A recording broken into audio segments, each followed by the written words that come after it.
Que le Seigneur vous bénisse. Bwana Mungu ambariki. Encore une fois, que Dieu vous bénisse. Mara tena Mungu ambariki. Nous vous saluons dans le nom précieux de notre Seigneur Jésus-Christ. Tunamilamukia mjina thamani la Bwana Yesu Kristo. Il est le Dieu bon.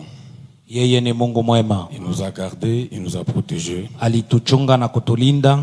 Nous voici cet après-midi dans son sanctuaire. Hapa mchana hii tunakuwa mu hekalo yake. Que son nom soit loué à jamais. Jina lake lisifiwe milele. Oui, notre temps est là, nous vous prions de vous lever. Sa vile wakati yetu inatimia na msimpate kusimama bwima pour honorer la lecture de la parole. Juu ya kuheshimia usomi wa neno. Nous allons prendre Psaume 143. Tutabeba katika Zaburi 43. Nous allons commencer à partir du premier verset jusqu'au 10e verset. Tutaanza shairi ya kwanza hadi ya 40 na 143. Nous lisons au nom du Seigneur. Tunasoma mjina la Bwana. Éternel, écoute ma prière, prête l'oreille à mes supplications. Bwana, sikia maombi yangu, teka sikio kwa maombolezo yangu. Exauce-moi dans ta fidélité, dans ta justice. Unijibu kwa haki yako. N'entre pas en jugement avec ton serviteur. Hapana kwanza kusambisha mtumishi wako. Car aucun vivant n'est juste devant toi. Kwa sababu hata mwanadamu moya ana haki mbele yako. L'ennemi poursuit mon âme. Adui yeko na afuatilisha nafsi yangu. Il fout la terre ma vie. Eko na katala mimi ishi. Il me fait habiter dans les ténèbres. Eko nafanya mimi naketi katika giza.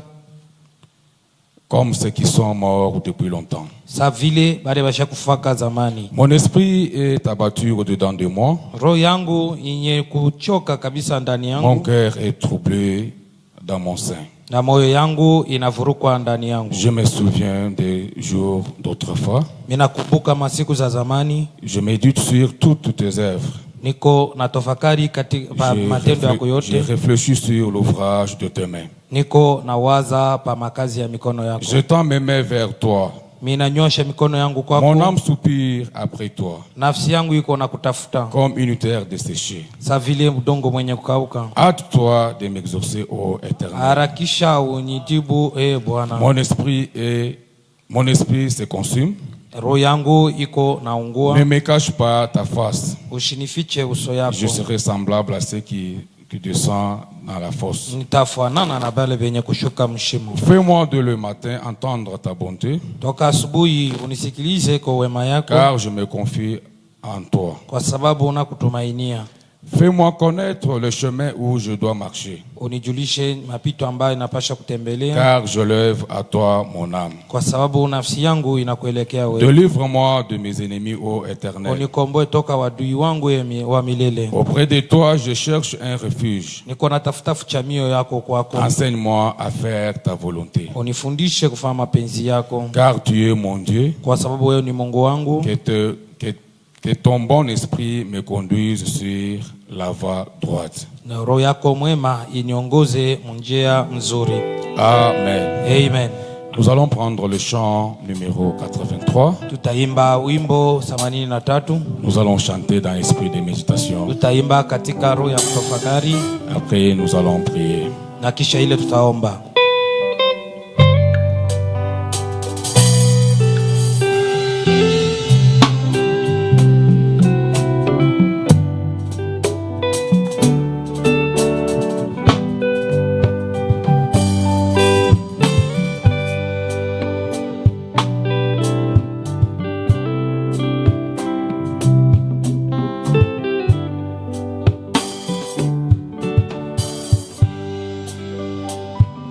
Mon sauveur me conduit partout, quoi désire davantage,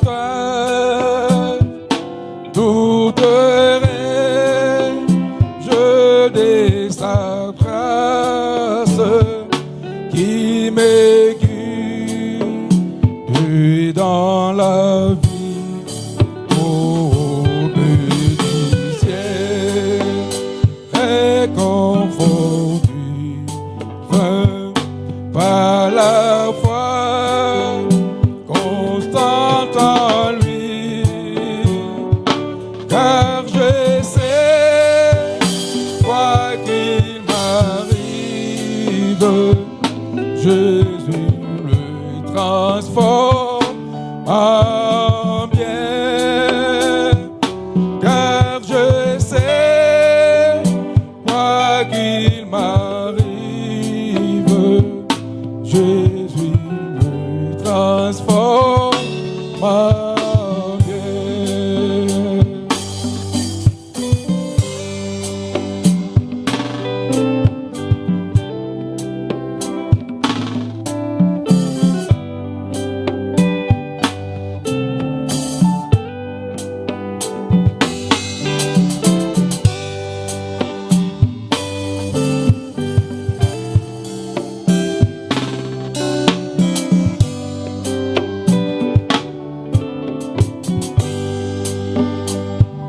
Mon sauveur me conduit partout, me console dans les tourments,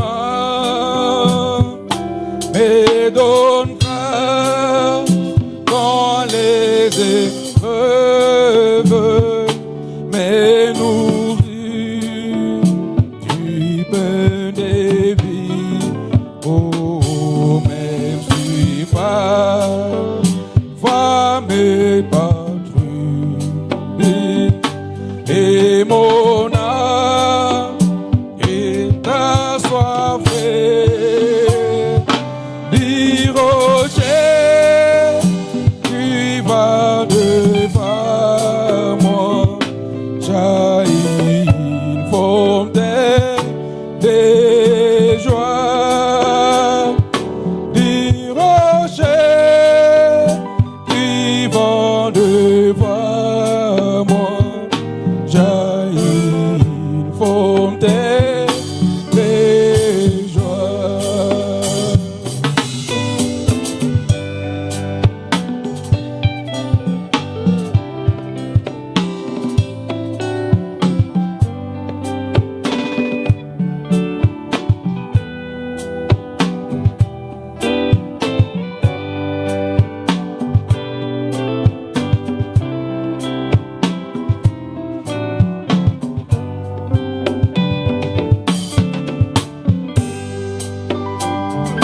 Mon sauveur me conduit partout, plénitude de son amour, un repos complet me promis à la maison de mon Père. Oh, immortalité, mon esprit s'envolera et mon chant de l'éternité, Jésus m'a conduit partout et mon chant de l'éternité, Jésus m'a conduit partout.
mon sauveur, me conduit partout, me console dans les tourments,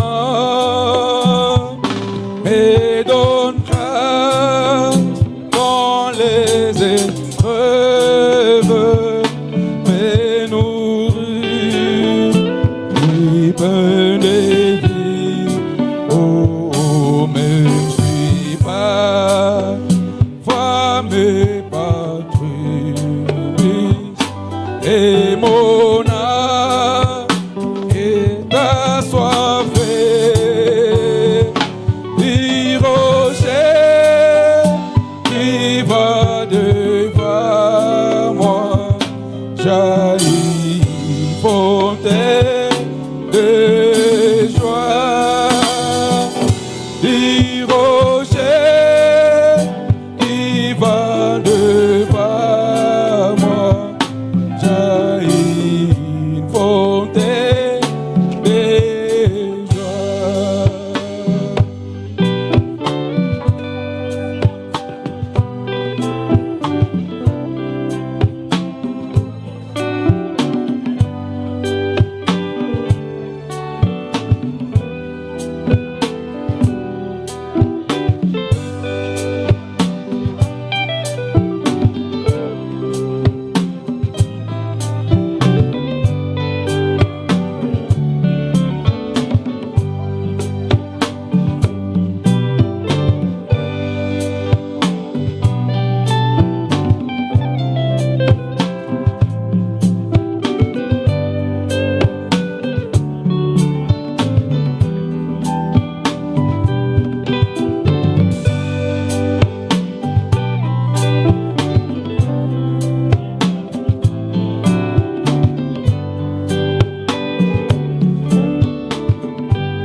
Dieu Tout-Puissant, Dieu Créateur des cieux et la terre, tu es notre Père Céleste, tu es celui qui vit par lui-même, tu es le grand El Ela Elohim, l'Éternel qui se suffit par lui-même. Toi l'ancien des jours, l'incréé Jésus, nous sommes ce soir venus, Seigneur, pour te rencontrer, Père. Nous avons besoin de toi ce soir, Père. Nous voulons te dire merci pour le souffle de vie. Nous voulons t'adorer, Seigneur Jésus. Parce que parmi les dieux, peu importe leur localisation, nul n'est comparable à toi, Jésus-Christ. Nul n'est comparable à toi, la colonne de feu. Nul n'est comparable à toi, le Dieu de William Branham. Nous sommes venus ce soir pour te rencontrer, toi le seul vrai Dieu adorable. C'est pourquoi, Seigneur Jésus, avant toutes choses, nous reconnaissons, Seigneur, nos fautes, nos transgressions, nos manquements et surtout notre incrédulité vis-à-vis de ta parole, Père. Parce que nous sommes dans ta présence, Jésus. William Branham disait autrefois, nous pouvons nous sentir mieux lorsque nous sommes dans des divers autres endroits. Mais quand nous entrons dans ta présence, c'est là que nous réalisons combien nous sommes indignes. C'est là que nous réalisons combien nous sommes pécheurs. C'est là que nous réalisons combien nous sommes petits.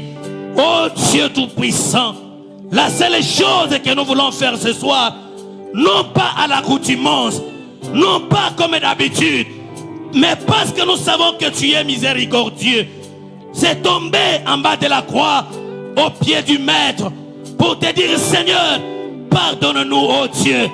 Pardonne nos offenses, pardonne notre indifférence, pardonne tout ce que nous avons fait, Seigneur. Peut-être, oh Dieu, nous l'avons fait, oh Dieu bien-aimé, ne les sachant pas. Bien-aimé Jésus, nous te prions ce soir. Laisse que ton sang nous lave, ton sang nous purifie, ton sang nous sanctifie, afin que nous puissions paraître devant toi sans tache, ni ride, ni rien de semblable, afin de t'offrir une adoration qui t'est agréable, Père. Nous te recommandons, Seigneur, la réunion de ce soir entre tes saintes mains, Père. Soit dans toutes les parties de la réunion, surtout la partie la plus importante de notre réunion de ce soir, celle qui est, oh Dieu, de l'écoute de ta parole, où tous nous allons nous taire pour t'entendre, toi le seul vrai Dieu, nous parler au travers de ton serviteur, Père. Nous voulons, Seigneur Jésus, qu'il soit seulement un micro, un canal par lequel toi, le Dieu du ciel, tu vas nous parler, tu vas traiter avec nos âmes.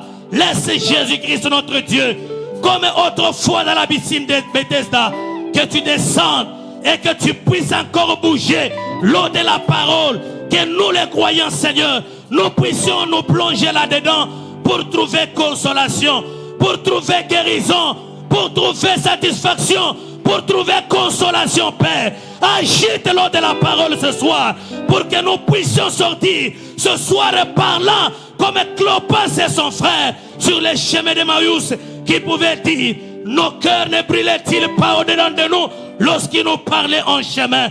Qu'il en soit ainsi pour mon frère, qu'il en soit ainsi pour ma soeur, qu'il en soit ainsi pour tous ceux qui suivront cette prédication au loin. Tout cela pour ta propre gloire, au nom infaillible, le nom de la rédemption, le nom des solutions, le nom tout puissant de notre Seigneur et Sauveur Jésus-Christ notre Dieu. Amen.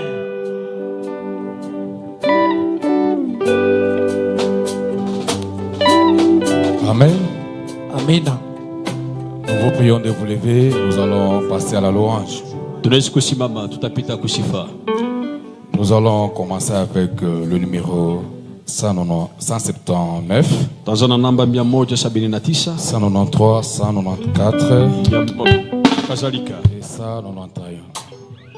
Nous vous prions de vous lever. Nous allons louer le Seigneur.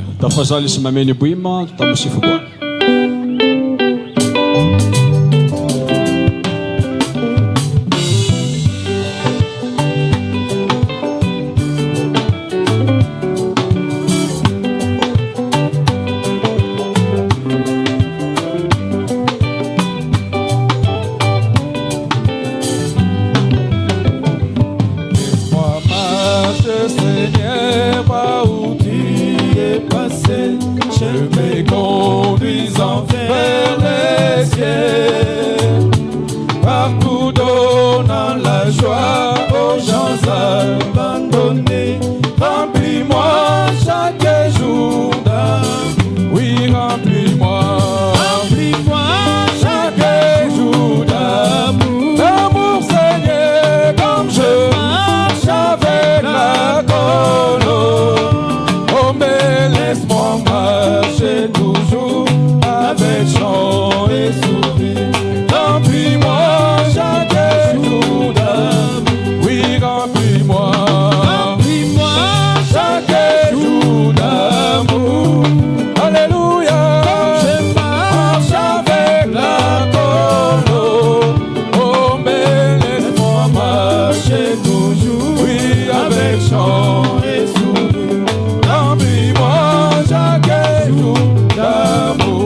laissé en joie, je descendrai. Oh, il m'a ramené, connais ses merveilleux amours. Oh, merveilleux amour. Oh, quel merveilleux amour. Oh, un pécheur tel que moi, quel est ce merveilleux amour. Oui, oh, merveilleux amour. Oh, quel merveilleux amour. Oh, quel aimant un pécheur tel que moi, quel est ce merveilleux amour. Et Christ est délivrement pour moi, c'est là pour sa mort sur le calvaire. La langue humaine n'a pas de notre terre. Oh, mais cet amour qui me sauva. Oh, quel merveilleux amour. Oh, quel merveilleux amour. Oh, quel aimant un pécheur tel que moi. Quel est ce merveilleux amour.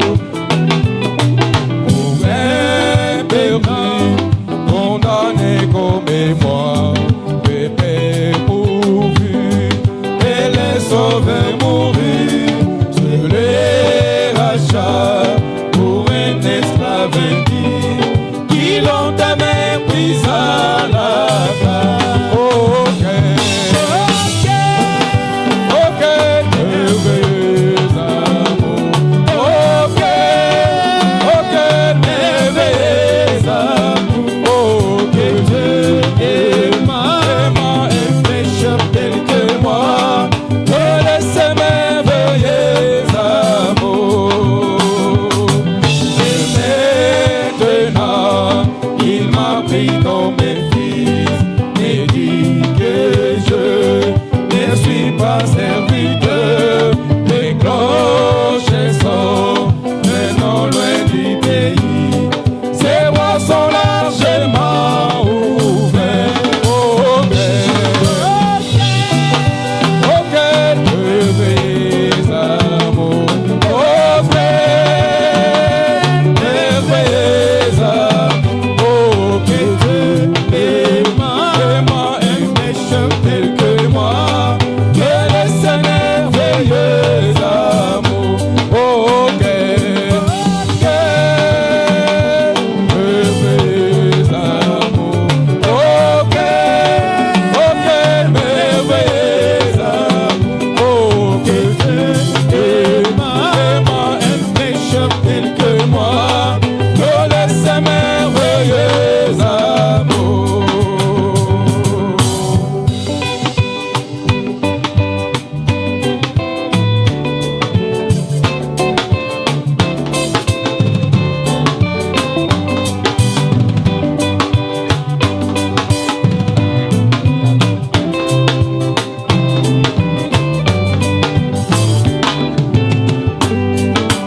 Mon cœur chante aujourd'hui les joies de l'allégresse.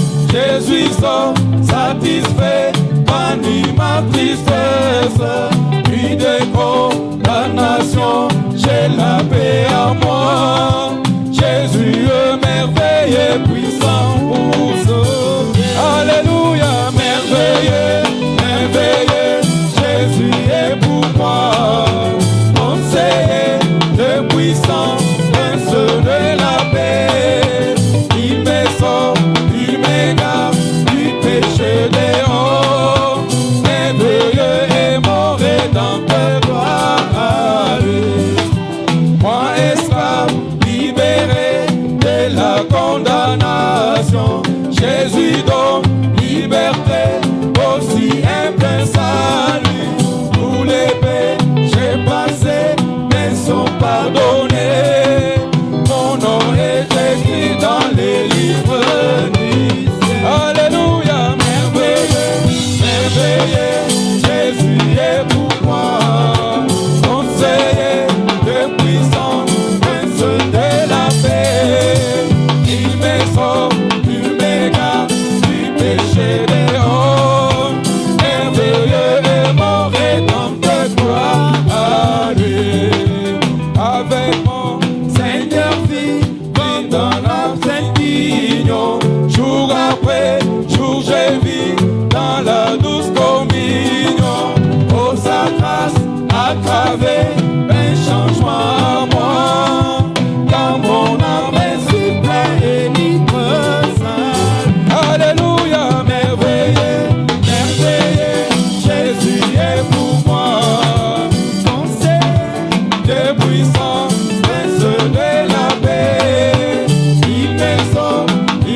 d'être venus ce soir. Mungu ambariki kwa vile mnakuwa hii jioni, Et nous vous saluons au nom précieux de notre Seigneur et Sauveur Jésus-Christ. na tunamilamkia mjina damani la Bwana na Mwokozi wetu Yesu Kristo.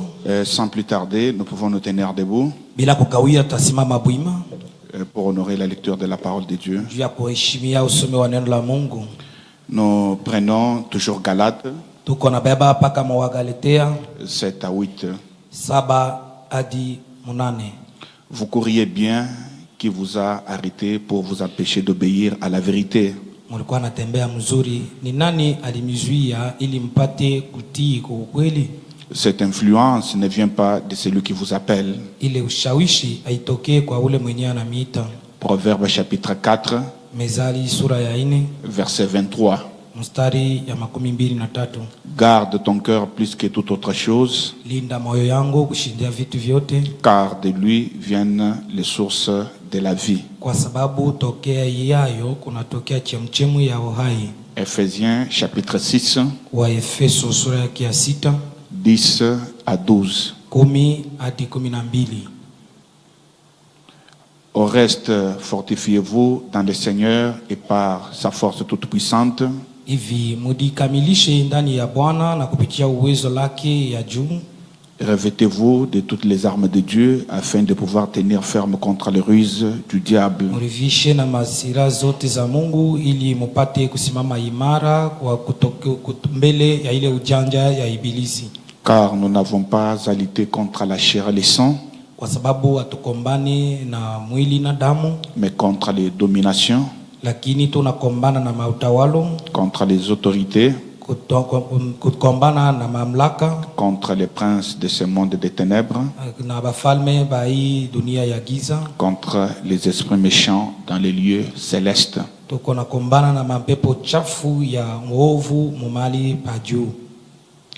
Prière de vous asseoir Na msi mupate kuikala et inclinons nos têtes. na tuinamishe vichwa yetu. Merci Seigneur pour la force que tu nous as donnée. C'est pour cela, ô Dieu Tout-Puissant, en guise de reconnaissance, nous voici enseignés pour écouter ta parole.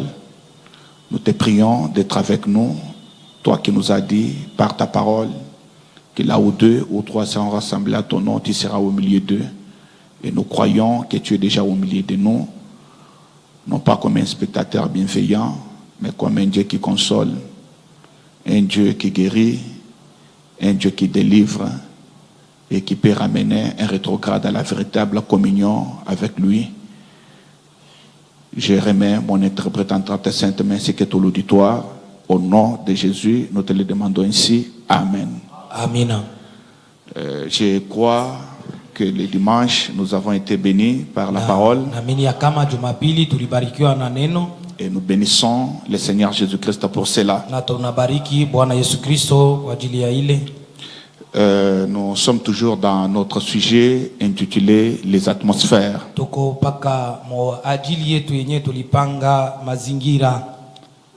Nous avons vu que toute la terre est contaminée par les puissances des enfers. Tunaona ya kusema udongo yote iko yenye kuambukizwa kabisa na mauwezo ya mugena Et les puissances des ténèbres.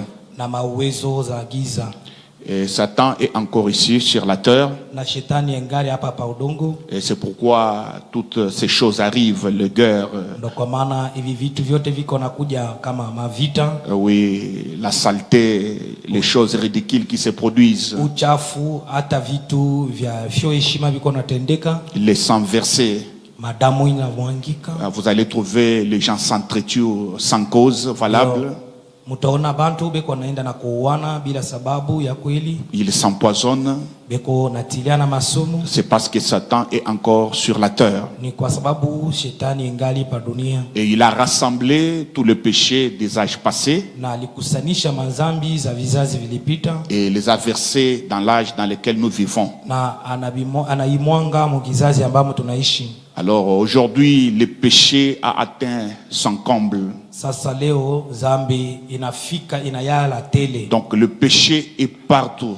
Zambi inakuwa mahali popote. Donc même si vous refusez de sortir, même dans la pensée, le péché va toujours s'infiltrer. Hata kama unadifungia munyumba unakatala kutoka, hata muwazo lako zambi itaingia. Alors les cieux et la terre sont maintenant contaminés par des démons. Sasa mbingu na dunia inakuwa na mapepo mchafu. Mais nous savons que le jour du Seigneur viendra.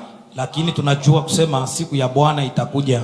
Et en ces jours, le ciel et la terre passeront. Na muile masiku mbingu na dunia zitapita.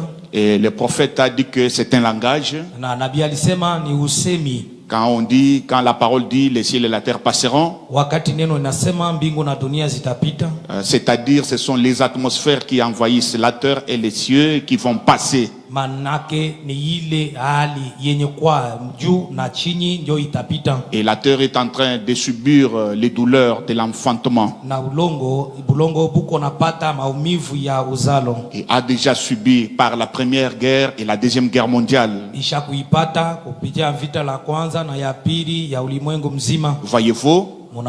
Nous savons qu'un jour nous allons sortir de ces péchés de ce monde, des atmosphères de ce monde, pour entrer dans la ville sainte que Jean le révélateur avait vue.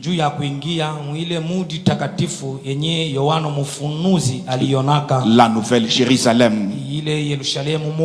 Alors le dimanche nous avons commencé à parler sur les atmosphères qui sortent des dimensions. Basi mjumapili tulianza kuongea kuhusu ile hali iko natoka mviwango. Nous avons fait un pas. Tufanya hatua. Parce que le mercredi et le vendredi de la semaine dernière, nous avions parlé des atmosphères qui entourent l'âme. Kwa sababu mkazi tatu na mkazi tano ya wiki ilipita tulinenea kuhusu hali yenye kuzingia nafsi. Et nous avons fait une petite récapitulation le dimanche là avant de faire un pas. Na tulirudia kwa kidogo njoo kukumbusha mjumapili kabla ya kusonga mbele. Et là nous avons introduit les atmosphères qui sortent ou qui viennent des dimensions.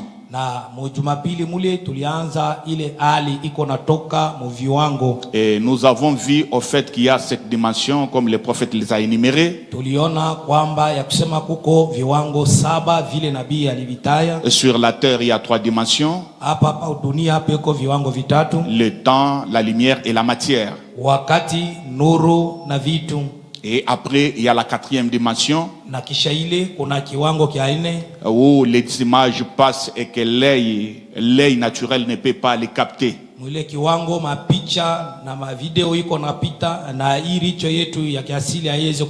Et toujours dans la 4e dimension, il y a des démons qu'on appelle des maladies. Na mule mkiwango kiaine tena muko mapepo mchafu yenye banaita magonjwa. Et ces maladies sortent aussi de la 4e dimension pour déranger les gens ou les êtres humains sur la terre. Ile magonjwa iko natokea nayo mkiwango kiaine juu ya kuzuru wanadamu pa dunia. Et après nous avons vu qu'il y a la 5e dimension. Kisha ile tukaona kusema kuna kiwango kia 5. Et cela est subdivisé en 3 compartiments. Kiwango kia 5 kiko kenye kukabulwa mu vipande vitatu. Le premier compartiment, c'est là où que les gens qui ne sont pas sauvés, qui ne sont pas nés de nouveau, dès qu'ils meurent, ils y entrent. Chumba kia kwanza mule ndio mwenyewe bale bantu bena bakikufwe abakokolewe beko naingia mule. Et le deuxième compartiment, c'est là où il y a des démons. Na ile kiumba kia pili ni mule muko mapepo mchafu. Et le troisième compartiment, c'est l'enfer lui-même. Na kiumba kia tatu ni jahanamu yenyewe. Et Frère Branham dit, Satan a imité ce qui se passe dans la dimension d'en haut. Ndugu Branham anasema shetani aliiga mambo yenye kutendeka mwile kiwango kia juu. Parce que dans cette dimension-là, il y a aussi 3 compartiments. Kwa sababu mwile kiwango na muko viumba vitatu. Le premier compartiment, kiumba kia kwanza, c'est là où vont ceux-là qui sont nés de nouveau. Ni mule mko nenda benye balizalika mara ya pili. Le deuxième compartiment, c'est là où il y a des anges. Ya pili ndio mule mko ba malaika. Et troisième compartiment, c'est Dieu lui-même. Na ya tatu ni mwenyewe mko Mungu mwenyewe. Alors Alors Satan, c'est un grand imitateur. Sasa shetani ni mwigaji kubwa. Alors nous avons vu que nous sommes influencés soit à partir de la 5e dimension, Tuliona kusema tuko na shawishwa wala mkiwango cha 5, soit à partir de la 6e dimension. wala mkiwango cha 6. Et vous ne pouvez pas être ici sur la terre comme pécheur ou saint Hautaweze kwa hapa pa bulongo mtakatifu wala mtenda dhambi sans subir l'influence de l'enfer ou du ciel. bila kupata ushawishi ya kutokea wala mugena wala kumbingu. Si vous êtes un fils de Dieu, Kama wewe uko mtoto wa Mungu, vous allez toujours subir des influences d'en haut utapata maushawishi ya kutoka kumbingu, ou de la 6e dimension.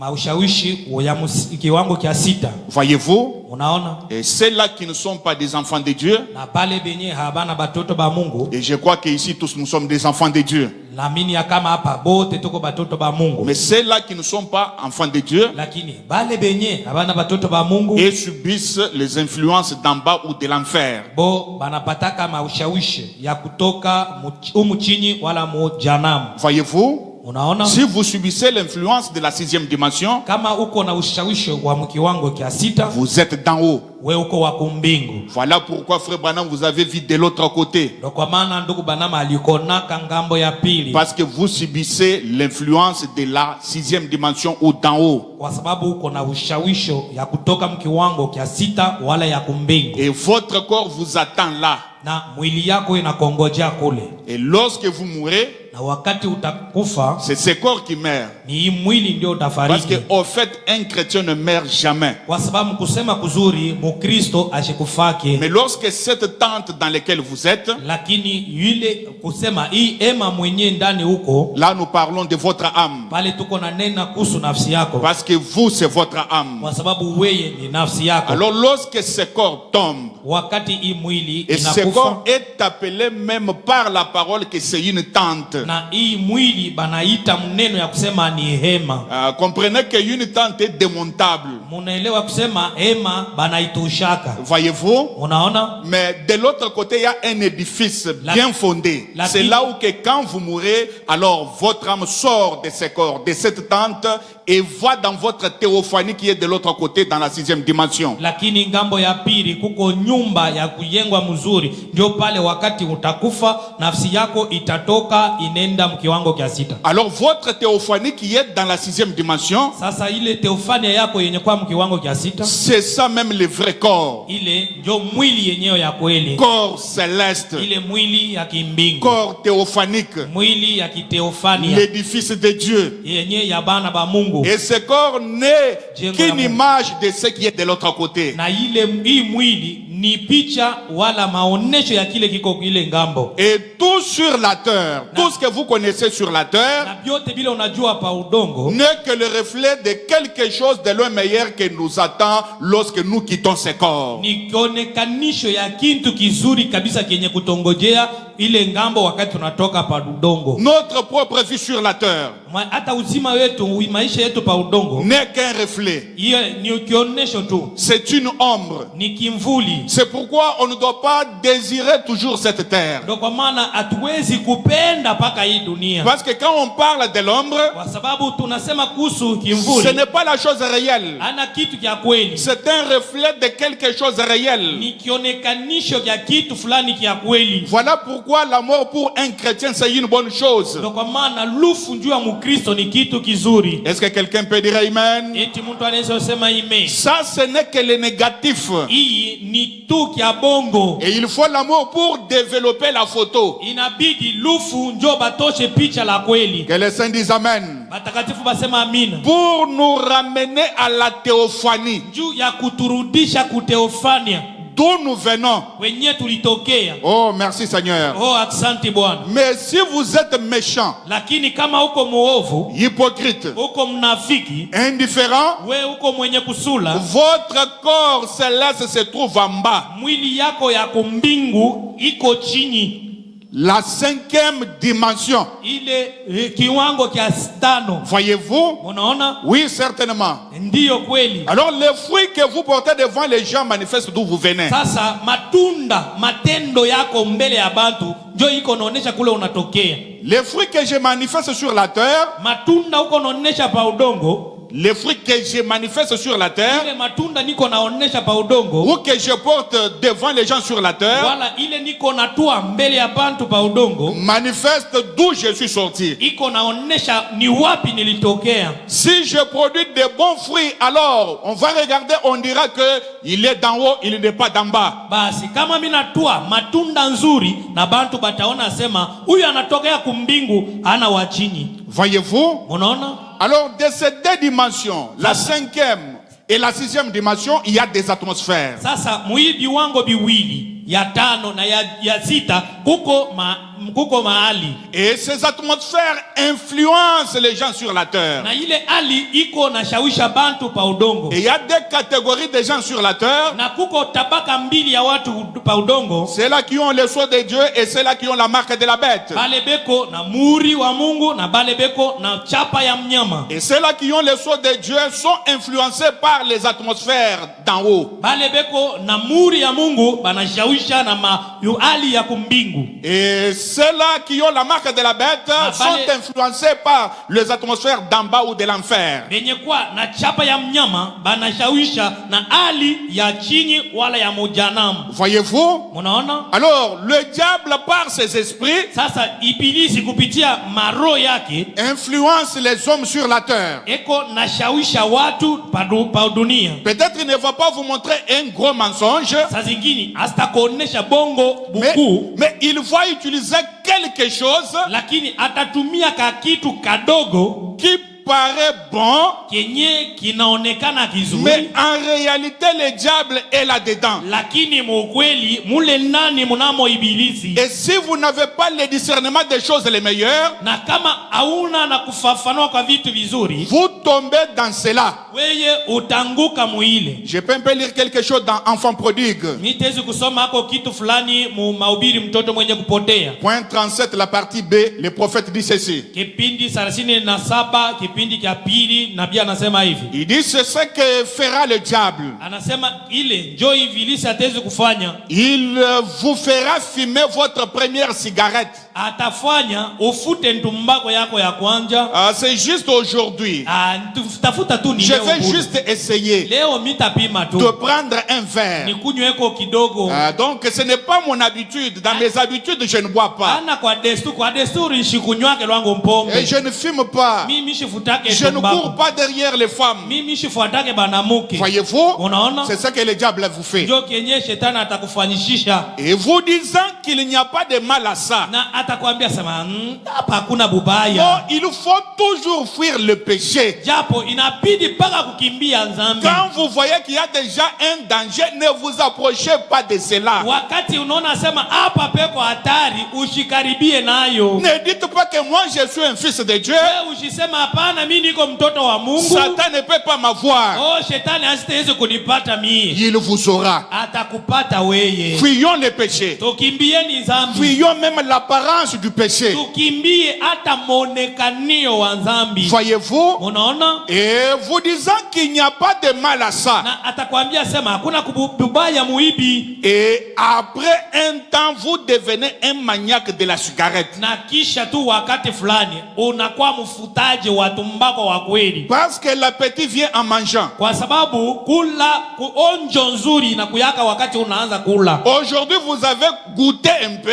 Butamu wa kitu leo unaguta demain vous allez encore ajouter un peu plus. Utaongeza kwa kidogo tena. Et le lendemain vous serez esclave de cette chose-là ou de ce péché-là. Na kesho yake utakuwa mtumwa wa ile dhambi. Et vous savez pourquoi des fois par moment les gens tombent dans l'impudicité? Munajua nini bantu bengine wanangukaka muuzinifu? Ce n'est pas peut-être qu'ils ont prémédité cela. Ana kusema saa zingine baliwaza mbele ile. C'est juste la légèreté. Ilikuwa ni kusura tu kwa mambo. Voyez-vous? Munaona? Une fille ointe par l'esprit de la prostitution. Utona biti mmoja mwenye kupakaliwa na roho ya ubundumba. Il vous envoie un petit message. Anakutumia ka ujumbe SMS. Vous dites que non, c'est un bonjour, vous acceptez, c'est bien. Wewe unasema ni jambo tu ananitumia unechika. Le lendemain, Il ajoute un peu, vous répondez.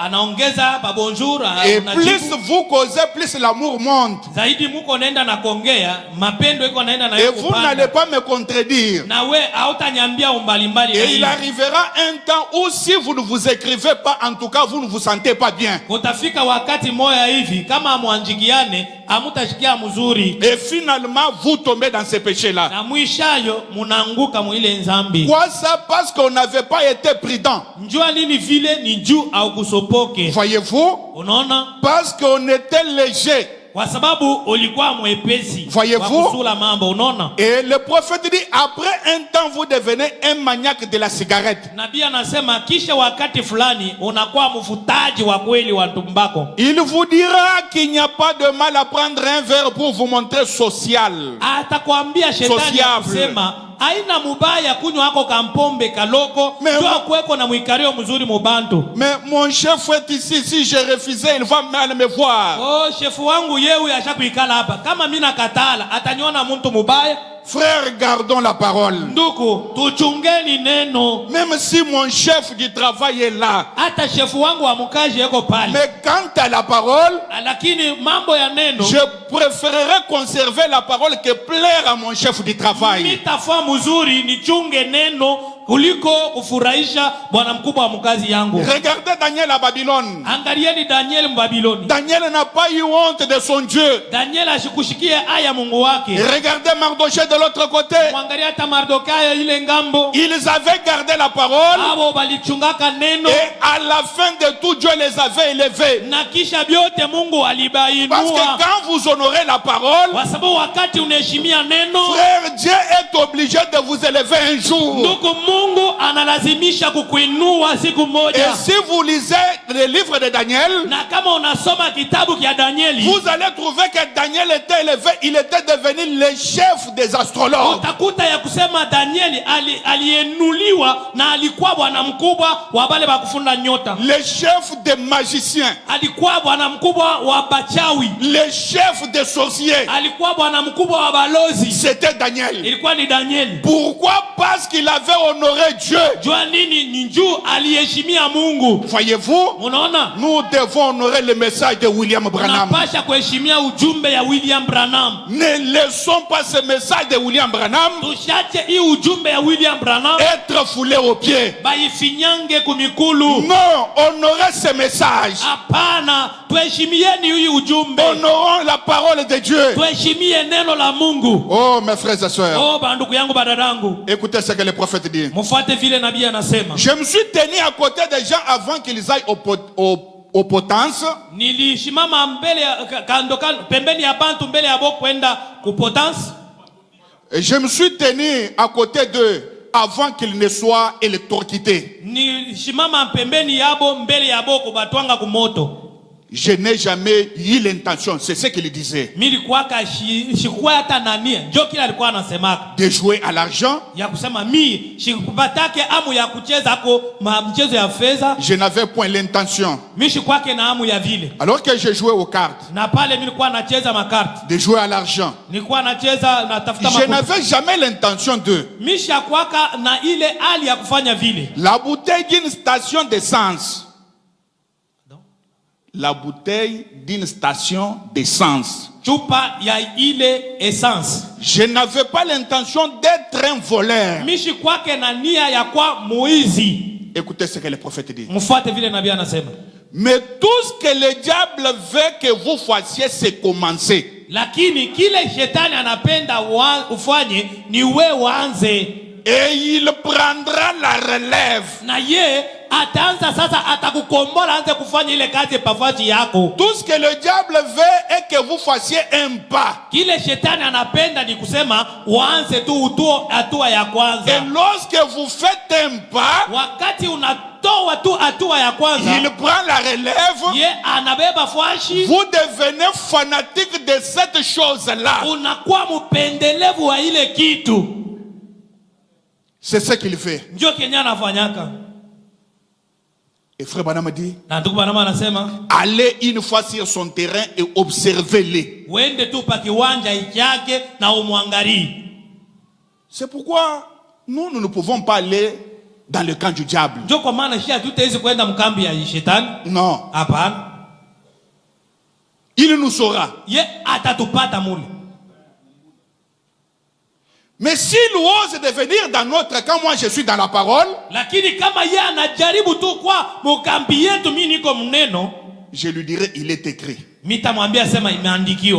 Il est écrit. Il est écrit.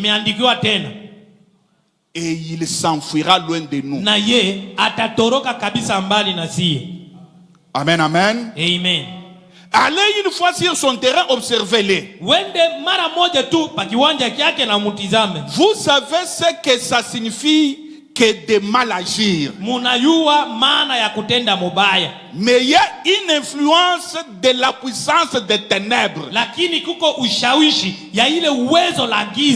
Ou l'atmosphère de la puissance des ténèbres.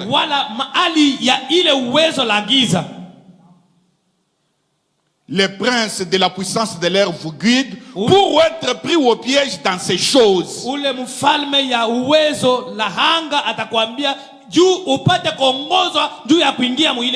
Et frère Banama dit, vous devez vous lever.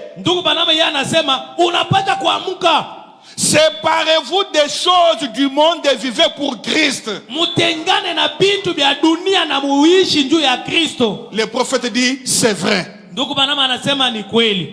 Et maintenant, frère Banama nous dit, tous les péchés qui sont en haut, dans les cieux, Satan est le prince de la puissance de l'air. Ça, il a répété ce qui est écrit dans Ephésiens chapitre 6.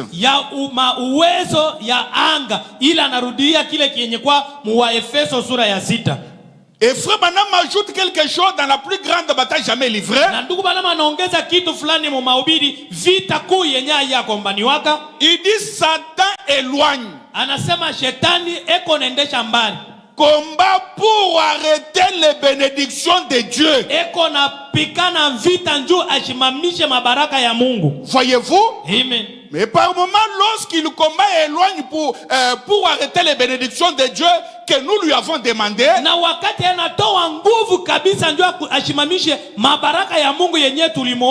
des fois nous pensons que Dieu nous a abandonnés. Vous avez prié. Vous avez prié pour une certaine chose. Vous voulez que Dieu vous donne la réponse. Mais pendant ce temps-là, Satan ne croise pas les bras.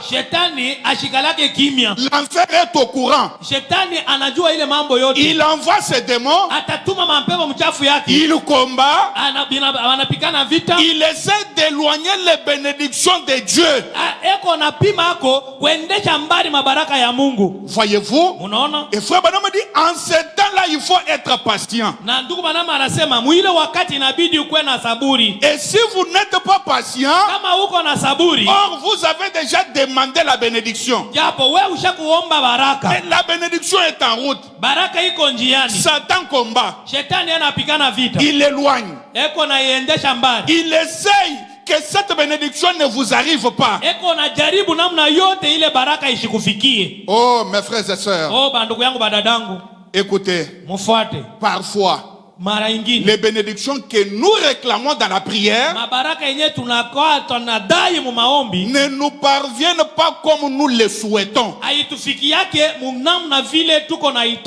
Quand nous prions, nous n'allons pas obliger à Dieu de suivre notre propre voie. Non, lui Dieu, il a écouté notre prière. Il connaît quand est-ce qu'il va nous les accorder? Et de sa propre manière. Mais nous demandons à Dieu de faire quelque chose. Et il doit le faire exactement tel que nous le demandons. C'est ça que nous voulons. Dieu n'est pas une idole. Vous demandez lui la chose. Lui connaît la façon dont il va mener la chose. Ne lui obligez pas, ne lui tracez pas une voie à suivre. Et lorsque Dieu ne répond pas exactement que nous voulons, na tena wakati Mungu ashijibu kabisa kabisa mvile tunapenda, nous faiblissons dans notre foi. Tunalegea muimani yetu. Voyez-vous? Unaona? Pourquoi? Parce qu'il n'a pas amené la chose selon notre conception. Njua nini? Njuu ashikutupatie kitu munamna vile tulikipenda. Si vous allez dans Daniel, kama munenda mdanieli, Daniel a prié. Daniel aliomba. Il a prié. Aliomba jusqu'au 21e jour. Kufika paka na siku ya 21. Pendant 3 semaines. Majuma tatu. Et l'ange, lorsqu'il est descendu au 21e jour, wakati malaika alishuka musiku ya 21, l'ange a dit à Daniel, malaika alimwambia Daniel, dès le premier jour que tu as eu l'intention de prier, de réclamer, toka siku ya kwanza ile ulipata nia ya kuomba na kudai, la bénédiction de Dieu était déjà lâchée. Baraka ya Mungu balikuwa basha kuituma. Mais l'ange, voyez-vous, avait connu des problèmes. Lakini malaika, munaona, alipata vizuizo. Parce que l'enfer avait aussi lâché son ange. Kwa sababu gena nayo ilituma malaika wake. Et il y a eu un combat entre l'ange de Dieu et l'ange de l'enfer. Joko kwa vita katikati ya malaika wa mbingu na malaika wa mugena. Et ils se sont combattus pendant 3 semaines. Na bakakombana mawiki tatu. Mais si Daniel lakini kama Daniel pouvait dire, alipasha kusema, depuis que j'ai demandé, tango miliomba. Non, l'ange est en train de combattre. Hapana, malaika yako nenda na kukombania. Parce que Satan combat et éloigne les bénédictions de Dieu. Kwa sababu shetani anafanya nguvu ndio kuendesha mabaraka mbali ya Mungu. Il essaie d'éloigner les bénédictions de Dieu de nous. Eko napima kuendesha mabaraka ya Mungu mbali yetu. Daniel n'avait pas faibli dans la foi. Lakini Daniel ashikuregea muimani. Qu'on nous projette un peu Daniel chapitre 10. Batuwekeko kukibao Daniel sura yake ya 10 verset 12. Mstari ya 12. Qu'on lise ensemble, c'est très important. Tusome pamoja, ni ya lazima kabisa. Daniel chapitre 12 et 10. Daniel sura yake ya 10 verset 12. Mstari ya 12. Qu'on lise ensemble. Tusome pamoja. C'est l'ange qui parle à Daniel. Ni malaika mwenye kunenea Danieli. Il me dit, yeye akaniambia, Daniel, ne crains rien. Usiongope kitu. Car dans les premiers jours où tu as eu à cœur de comprendre et de t'humilier devant Dieu, tes paroles ont été entendues. Kwa sababu tango siku ya kwanza yenye ulifika mukuelea kusema inabidi udinyenyekeze mbele ya Mungu, maneno yako ilisikilika kumbingu. Ce que Dieu bénit, c'est l'intention qui remonte de nos cœurs. Si ce sont de bonnes intentions, alors c'est une grande bénédiction. Dieu a déjà exaucé. Ni kusema Mungu anekalaka kujibu, lakini ile mania iko natokea mumioyo yetu. Kama ni mania mzuri, pale Mungu anajibia kwa maombi. Par moments, ce ne sont pas des paroles qui sortent de nos bouches que Dieu entende, mais c'est cette intention de nous humilier devant lui. Masaa yingine haina maneno ile tu unatamka kukinywa yenye Mungu anashikiaka ile mania iko natokea ndani ya mioyo yetu. Car dès le premier jour où tu as eu à cœur de comprendre et de t'humilier devant ton Dieu, tes paroles ont été entendues. Kwa sababu tango ile siku ya kwanza yenye ulielewa ya kusema iliabidi ulinyenyekeze mbele ya Mungu, maneno lako Mungu aliisikia. Et c'est à cause de tes paroles que je viens. Na ni kwa sababu ya ile maneno yako ndio bananituma mimi nakuya. Dieu regarde l'intention de ton cœur. Mungu eko naangalia nia ya moyo yako. Tu peux avoir la volonté de beaucoup prier, mais ce corps est faible. Mais Dieu verra l'intention qui est dans ton cœur. Unezi kuwa na mapenzi ya kuomba sana, lakini hii mwili dhaifu, lakini Mungu ye ataona nia ya moyo yako. Voyez-vous? Unaona? Tu peux avoir l'intention de beaucoup prier, mais on t'oblige au travail de rester toute la journée. Dieu t'a déjà exaucé à cause de cette bonne intention. Unaweza kuwa na nia ya kuomba lakini banakulazimisha mukazi ushitoke, banakuchunga mulu. Pale Mungu ashakukujibia kwa sababu yako naona nia ya moyo yako. Et frère Banon parle d'un garçon Ndugu Banama ananiambia kuhusu kijana moya qui était élevé dans une famille chrétienne. mwenye alikomala mjamaa moya ya Bakristo. Et sa maman priait beaucoup. Na mama yake alikuwa naomba sana. Et lui était un gosse. Ye alikuwa ngali mtoto. Et malheureusement sa maman est morte sans apprendre à l'enfant comment prier parce que l'enfant était encore un Kwa gosse. ole mama yake alikufa bila kufundisha mtoto ule gisi ya kuomba. Alors quand l'enfant a grandi, Na wakati mtoto alikomala, il a appris les lettres alphabétiques. ndo akajifunza sasa maherufu ya kialfabe. Et il avait l'intention de prier. Alikuwa na nia moyo yake juu ya kuomba. Mais il ne savait pas comment prier. Lakini asikuwa anajua gisi ya kuomba. Est-ce que quelqu'un peut dire amen? Eti mtu anaweza kusema amina. Maintenant, Sasa un jour, siku moja l'enfant s'est dit, mtoto ule akalisema, moi ici, quand j'étais enfant, j'écoutais ma maman prier. mi huyu wakati nilikuwa mtoto kidogo nilikuwa nasikia mamangu kuomba. C'est pourquoi, chers parents, Ndo kwa maana bazazi bapendwa, faites de bonnes choses et les enfants imiteront cela. mwanze kutenda matendo mazuri na batoto bataiga ile. Les enfants sont des grands imitateurs. Batoto ni benekalaka kuiga sana. Et maintenant, écoutez, Sasa mushigie, pauvre enfant ne connaissait même pas comment prier. yule mtoto kidogo asikuwa anajua gisi ya kuomba, Mais il a dit, lakini alisema, je vais juste réciter les lettres alphabétiques. mitataye tu maherufi ya kialfabe. Mais Dieu au ciel saura comment placer chaque lettre à sa place Na Mungu pour former une prière. atayua namna kani ya kutunga mambo yote ile njo atunge maombi. Et Na prier, ce n'est pas connaître une bonne grammaire. On kuomba cherche des mots ana pour kuyua épater les gens. Ça, ce n'est pas la prière. mzuri uko natafuta mamisemo njoo bantu bakutape, ile ana maombi. Mais la vraie prière, c'est la sincérité. Lakini maombi ya kweli ni ya uhaki. La prière, c'est entrer dans l'atmosphère. Maombi ni kuingia, kuomba ni kuingia katika hali. Est-ce que quelqu'un peut dire amen? Eti mtu anaweza kusema amina. Et l'enfant a commencé à réciter A, B, C jusqu'à Z.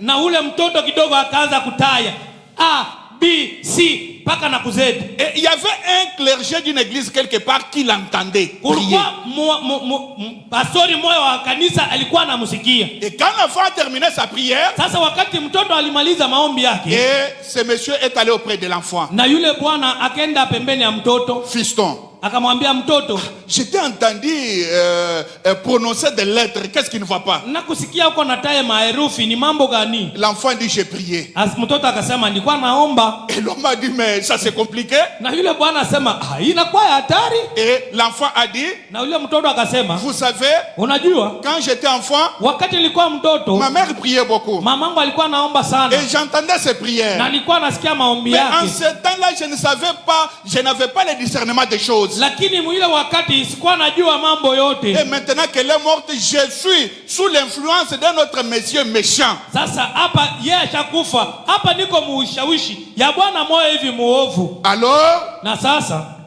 comme j'ai l'envie de prier, sasa vile niko na amu ya et kuomba que je ne connais pas prier, na mishi iwe kuomba, c'est pourquoi j'ai récité les lettres. ndo kwa maana nilitaa tu maherufi. Et frère Branham me dit, voilà une prière remplie de sincérité. Anasema ile njo maombi iko tele na uhaki. Voyez-vous, Unaona? ce n'est pas notre manière de prier. Ana namna yetu ya kuomba. Moto shuka, Oh, moto, non. Hapana.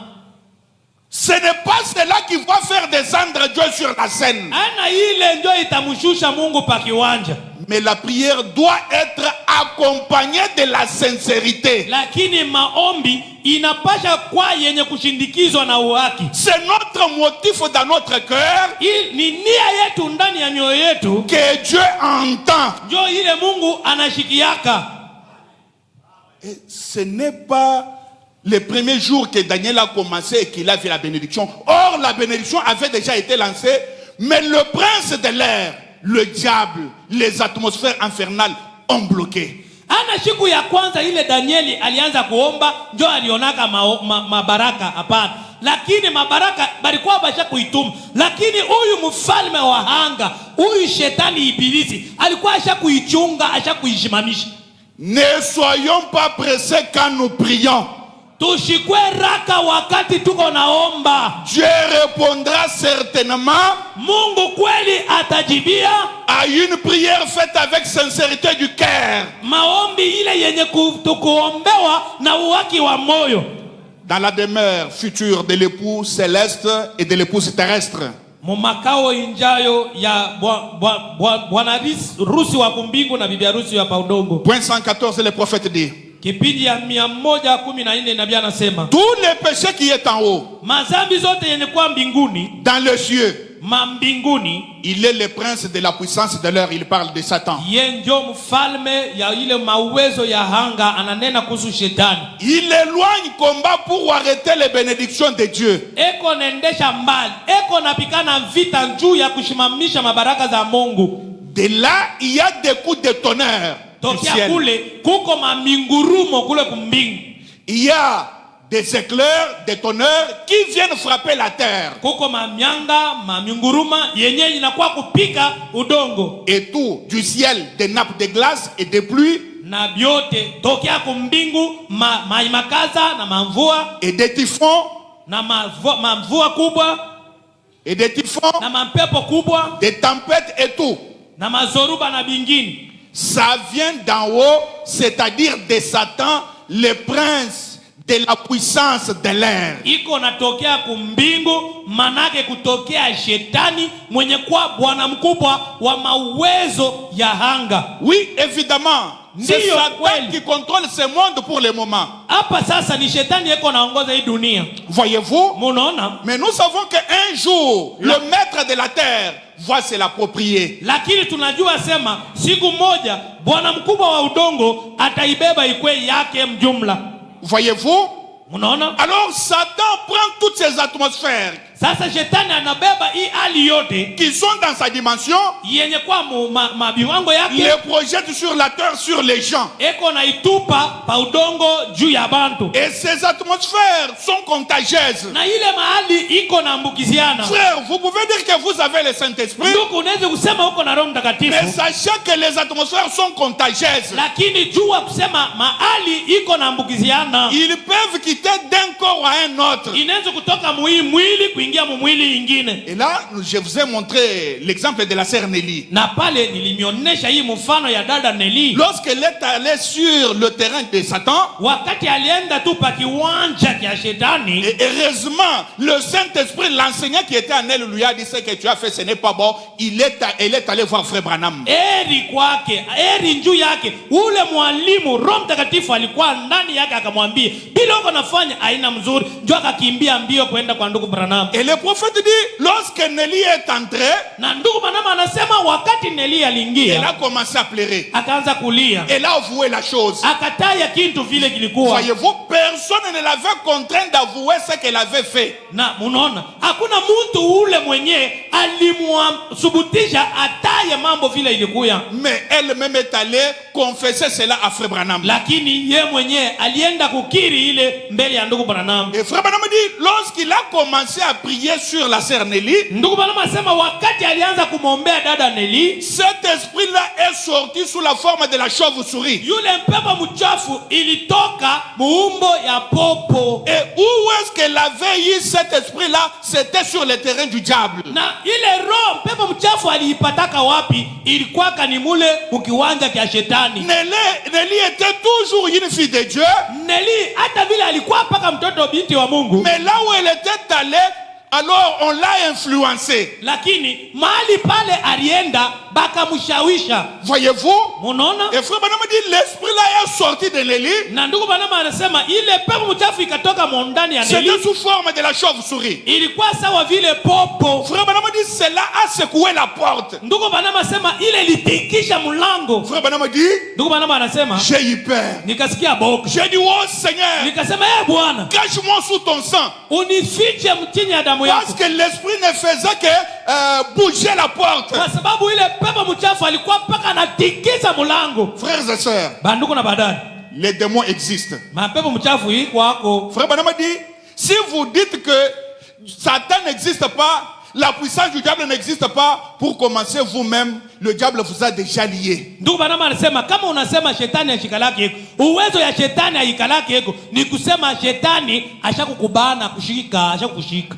Le diable existe et il a ses atmosphères. Shetani anekalaka ako na eko na mahali yake avec lesquelles il influence les gens sur la terre. Na ile mahali yake njo eko na shawisha nayo batu pa dunia. Et ces atmosphères viennent d'en bas de la 5e dimension. Na ile hali yake iko natokea humu chini mu viwango vya 5.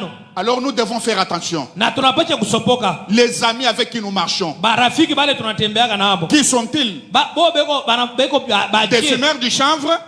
Kufuta mantumbako. Voyez-vous? Unaona? Des filles avec lesquelles vous sortez. Babiti bale wewe unatembeaga nabo. Toujours en pantalon. Beko paka benye kuvala masuruali. Avec de mauvaises atmosphères. Beko paka na mahali mubaya. Toi tu dis que tu es une fille de Dieu. Wewe unasema uko binti wa Mungu. Sache très bien que ces atmosphères là uyuwe sema mzuri ile mahali ile seront sur toi un jour. Itakukamata siku moja. Voyez-vous? Unaona? Alors pour que ces atmosphères, les atmosphères du diable ne nous atteignent pas, nous devons être loin de son camp. Juu ya ile mali ya shetani ishitushike, tunapasha kuwa nje ya kambi yake.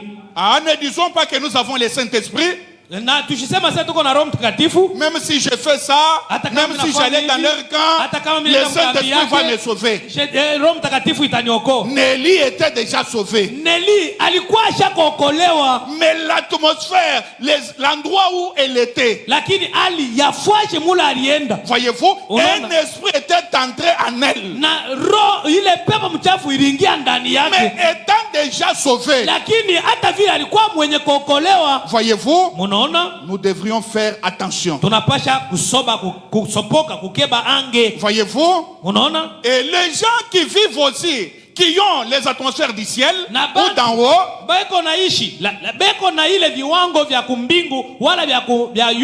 alors les anges les accompagnent aussi. Ils ont certaines atmosphères qui n'ont pas de ce monde. Voyez-vous? Frère Branham dit ils sont aimables.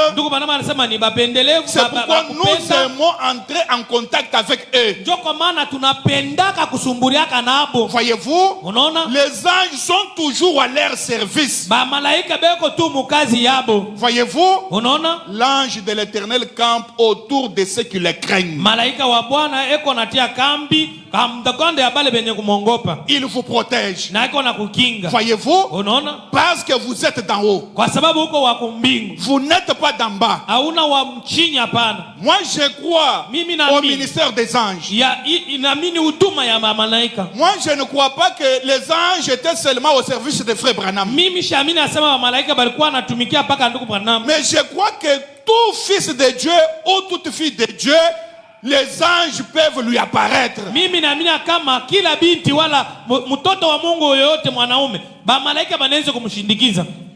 anges peuvent les visiter. Les anges peuvent leur donner des messages venant du ciel. Regardez Paul et Silas.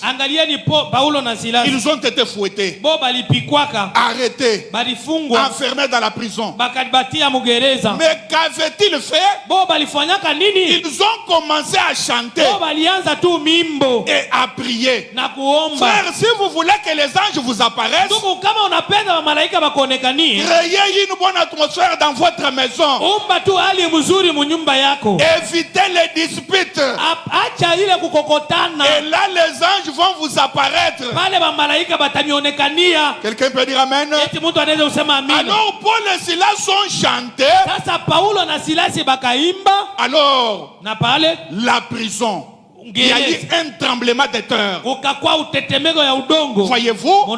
Et tous les prisonniers, même les geôliers, avaient entendu comment la terre tremblait.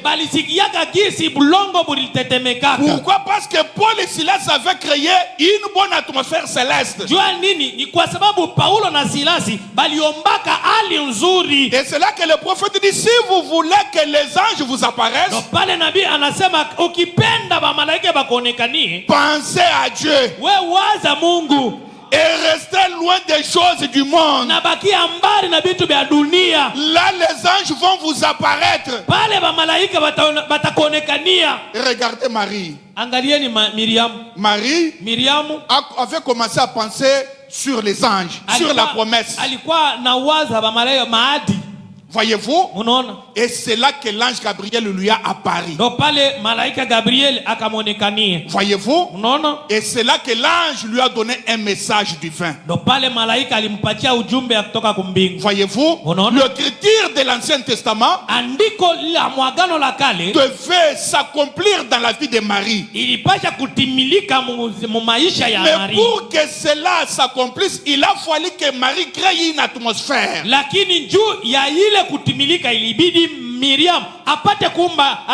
Il a fallu que Marie médite sur la parole de Dieu. Vous avez un problème. Mais vos pensées sont toujours ailleurs. Comment Dieu va vous visiter? Ça sera difficile. Vous avez un don. Mais vos pensées ont toujours des choses du monde. Comment le Seigneur peut vous parler? Non. La première des choses, avant que le Seigneur nous parle, avant que les anges nous apparaissent, nous devons créer une bonne atmosphère.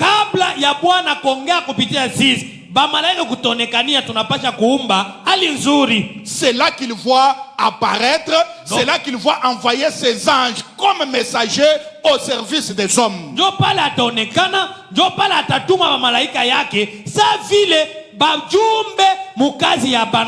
Voyez-vous? Dans Jéhovah des miracles, point 24 partie B, le prophète dit ceci. Il dit, si vous voulez que les anges vous apparaissent, pensez à Dieu. Restez loin des choses du monde. Vaquez à vos occupations. Allez à votre église. Allez faire la vaisselle. Où que vous soyez, gardez votre pensée sur lui pendant toute la journée et toute la nuit.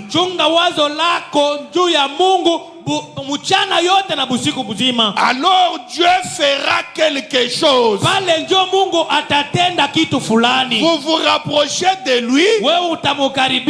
Vous vous êtes enfermé, laissant le monde dehors.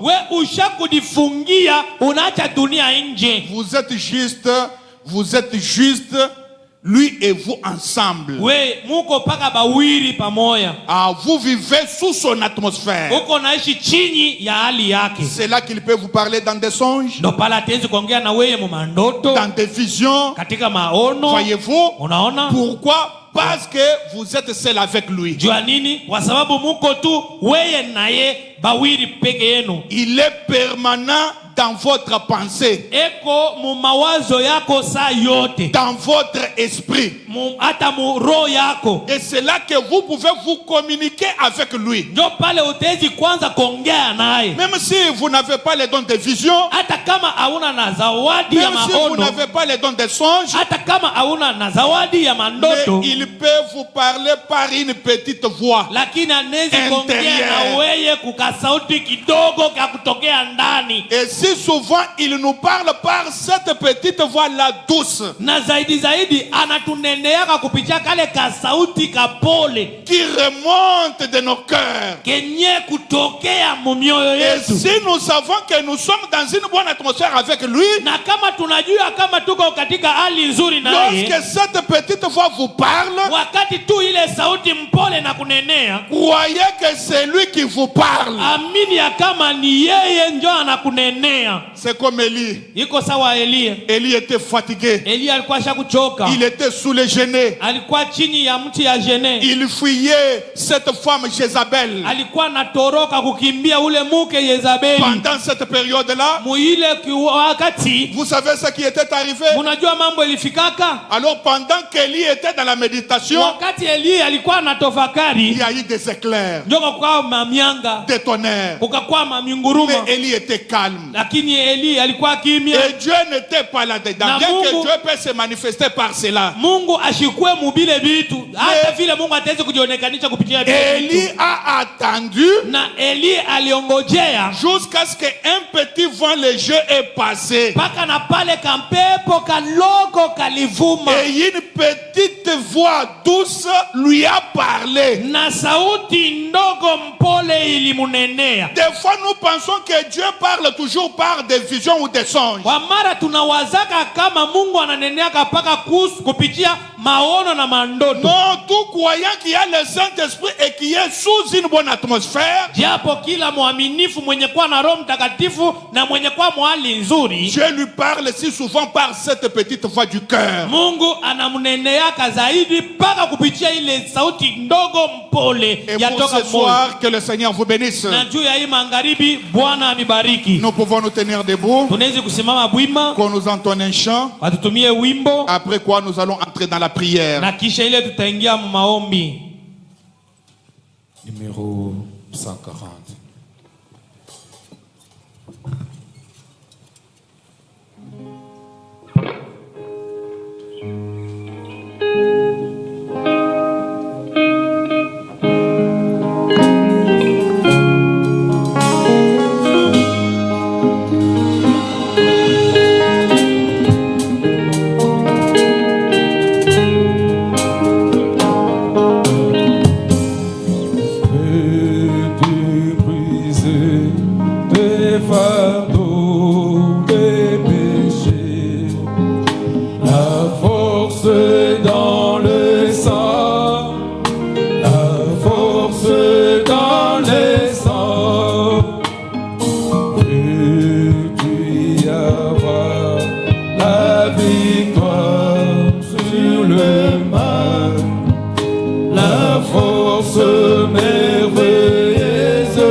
Dans le sang précieux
éternel, notre Dieu, tendre Père Céleste, c'est un grand privilège pour nous, ô Dieu, de pouvoir nous retrouver dans ton sanctuaire cet après-midi, Père. Nous bénissons grandement ton nom, ô Dieu, pour ta parole. Que ton nom soit béni à jamais, Seigneur Jésus. Comme il est écrit dans ta parole, Père, que l'homme ne vivra pas de pain seulement, mais il vivra aussi de toute la parole, Père. Cet après-midi, Dieu bien-aimé, nous voulons aussi d'ajouter un plus dans notre vie, Père. Dieu bien-aimé, tu sais que nous sommes de nécessité, nous avons des questions, nous avons des problèmes. Comment voulons-nous, oh Dieu, trouver de bonnes solutions, Père, lorsque nous sommes entourés de mauvaises atmosphères, Père. C'est pourquoi cet après-midi, tu as bien voulu nous ramener à ta parole, Père, pour qu'à tout moment, oh Dieu, que nous puissions toujours entretenir toujours une bonne atmosphère autour de nous, Seigneur Jésus. Oh Dieu, nous sommes que des hommes, Père. Sans toi, nous sommes rien, Père Céleste. C'est pourquoi, oh Dieu, toi le donateur de tout don excellent, toi l'auteur de la parole, toi l'auteur de la vie éternelle, Dieu bien-aimé, apprends-nous maintenant, Seigneur Jésus, à prendre conscience, Père, pour que nous ne puissions pas être distraits, mais à tout moment, oh Dieu, que nous puissions entretenir toujours, Seigneur Christ, une bonne atmosphère, tout Dieu bien-aimé, si nous voulons avoir de bons résultats, Père.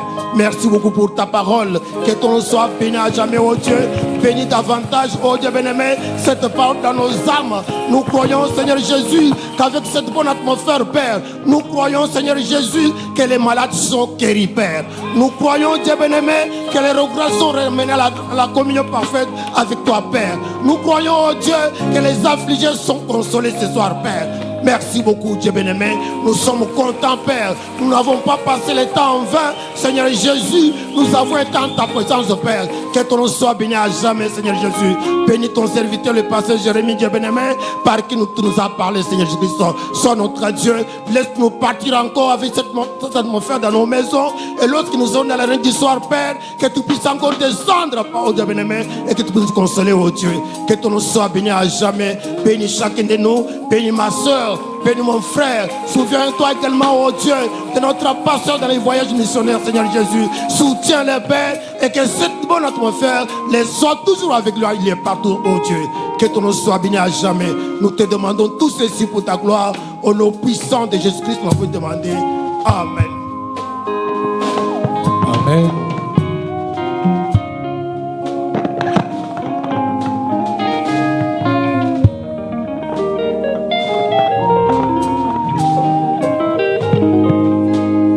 Amen.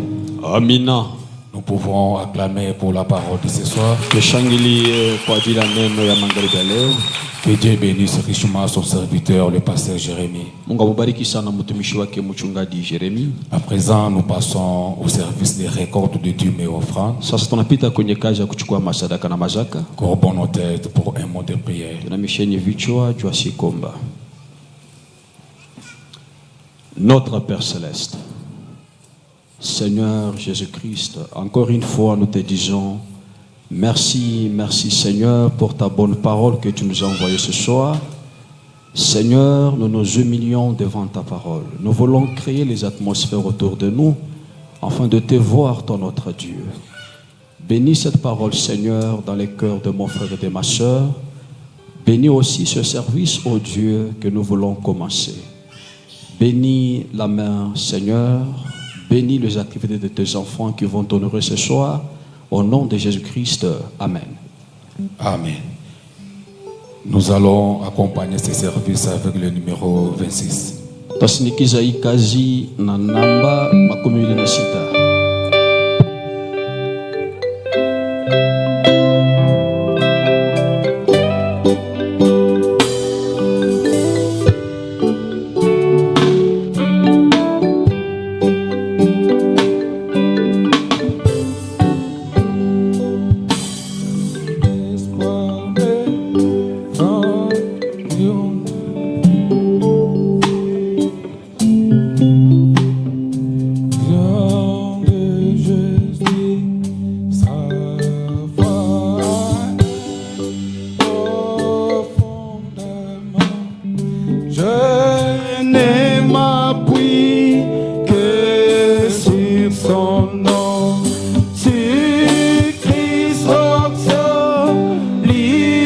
Church.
rappel.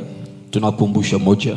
Nous rappelons à l'église que nous aurons notre culte demain, jeudi, Tunakumbusha kanisa kwamba tutakuwa na ibada yetu kesho mkazini ya asubuhi à partir de 7h jusqu'à 8h. toka saa ya 7 hata saa 8. Et le vendredi, le 8/5/2026, nous aurons la réunion de prière avec jeunes. Na mkazitano tutakuwa na mkusanyiko wa maombi pamoja na kufunga chakula. Prenons des dispositions pour cela. Na tuditayarishe jua ile. Nous réinvitons le pasteur Jérémie à la chair. Tunamwalika mara tena mchungaji Jeremi kwenye mimbari.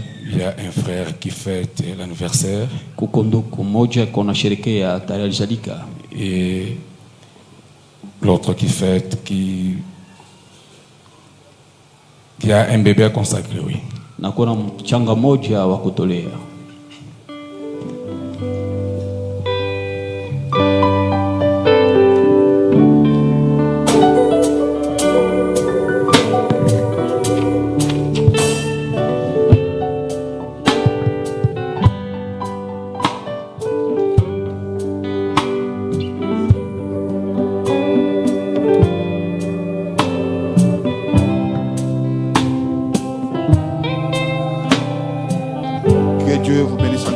Mungu abariki tena. Qu'on amène l'enfant répondant au nom de Gad Petuel Kasongo. Il fête son premier anniversaire.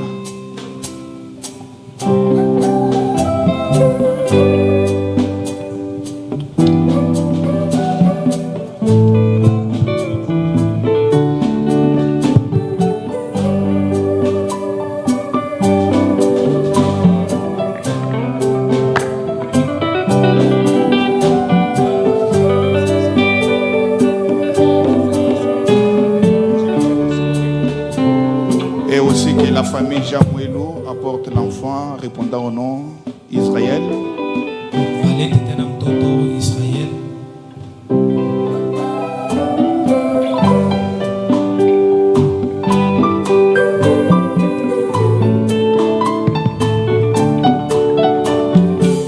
Ok, inclinons nos têtes, nous allons prier.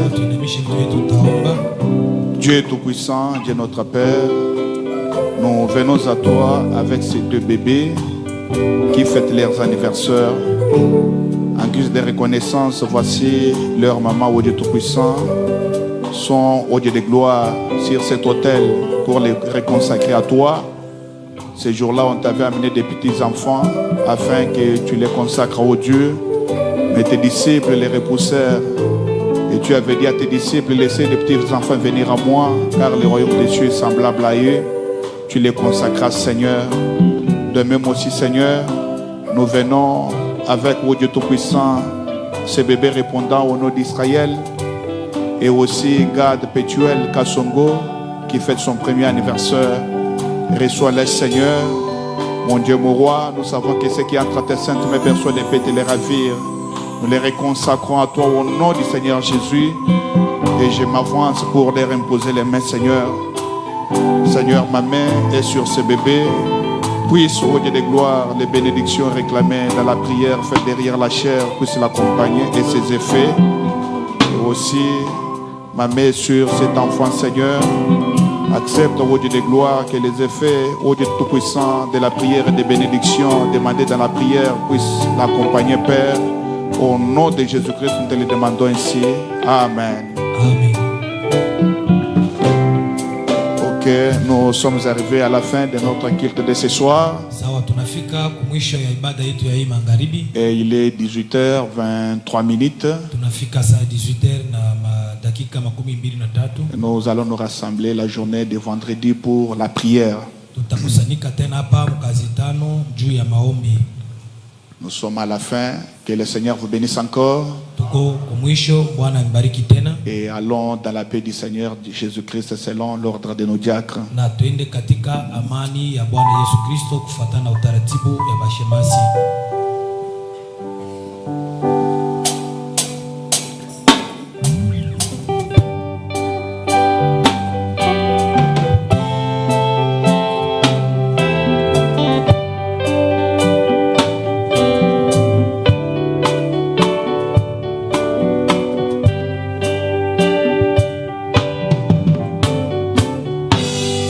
sang.